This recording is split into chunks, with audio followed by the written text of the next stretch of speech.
ನಮಸ್ಕಾರ ಸ್ನೇಹಿತರೆ, ಸ್ವಾಗತ ನಿಮ್ಮ ಚೇತನಾ ಸ್ಟಡಿ ಇನ್ಫಿನಿಟಿ ಚಾನಲ್ಗೆ. ಇಂದಿನ ವಿಡಿಯೋದಲ್ಲಿ ನಾವು ಮಾತನಾಡೋದು ಒಂದು ದೊಡ್ಡ ಜಿಯೋಪೊಲಿಟಿಕಲ್ ವಿಷಯದ ಬಗ್ಗೆ. ಪಾಕಿಸ್ತಾನ ಮತ್ತು ಅಮೆರಿಕ ನಡುವೆ ಅರೇಬಿಯನ್ ಸಮುದ್ರದಲ್ಲಿ ನಡೆದಿರುವ ರಹಸ್ಯ ಒಪ್ಪಂದ ಕುರಿತು ಈಗ ಅಂತಾರಾಷ್ಟ್ರೀಯ ವಲಯದಲ್ಲಿ ಚರ್ಚೆ ಹೆಚ್ಚಾಗಿದೆ. ಇತ್ತೀಚೆಗೆ ಅರೇಬಿಯನ್ ಸಮುದ್ರದ ಒಂದು ಭಾಗದಲ್ಲಿ ಅಮೆರಿಕದ ನೌಕಾಪಡೆ ಮತ್ತು ಪಾಕಿಸ್ತಾನದ ನೌಕಾಪಡೆಯ ನಡುವೆ ಸಮಯೋಚಿತ ಕಾರ್ಯಾಚರಣೆ ನಡೆದಿದೆ ಎಂಬ ಮಾಹಿತಿ ಬಂದಿದೆ. ಇದು ಸಾಮಾನ್ಯ ಸೈನಿಕ ಅಭ್ಯಾಸವಲ್ಲ, ಬದಲಿಗೆ ಇದು ಒಂದು ಬೃಹತ್ ಜಿಯೋಪೊಲಿಟಿಕಲ್ ಮೂವ್ ಎಂದು ವಿಶ್ಲೇಷಕರು ಹೇಳುತ್ತಿದ್ದಾರೆ.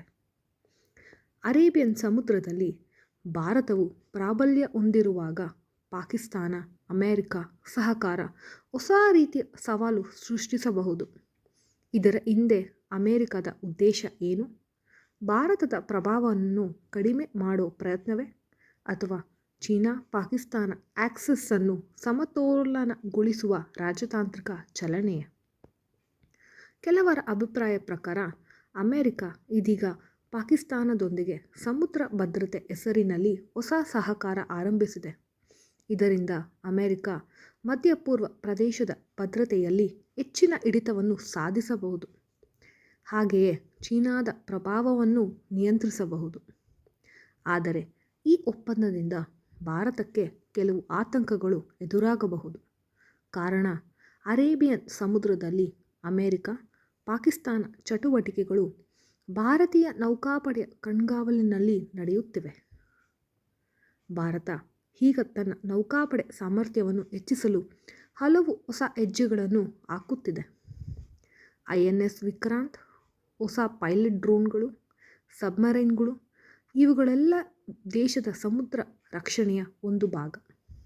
ಆದರೆ ಪಾಕಿಸ್ತಾನ ಅಮೆರಿಕದ ಜೊತೆಗೂಡಿ ಹೊಸ ಒಪ್ಪಂದ ಮಾಡಿದರೆ ಅದು ಭಾರತದ ಭದ್ರತೆಯ ದೃಷ್ಟಿಯಿಂದ ತೀವ್ರ ಗಮನಾರ್ಹ ವಿಷಯವಾಗಿದೆ. ಆದರೆ ಸ್ನೇಹಿತರೆ, ಈ ಸೀಕ್ರೆಟ್ ಮೂವ್ ಇನ್ನೂ ಸ್ಪಷ್ಟವಾಗಿಲ್ಲ.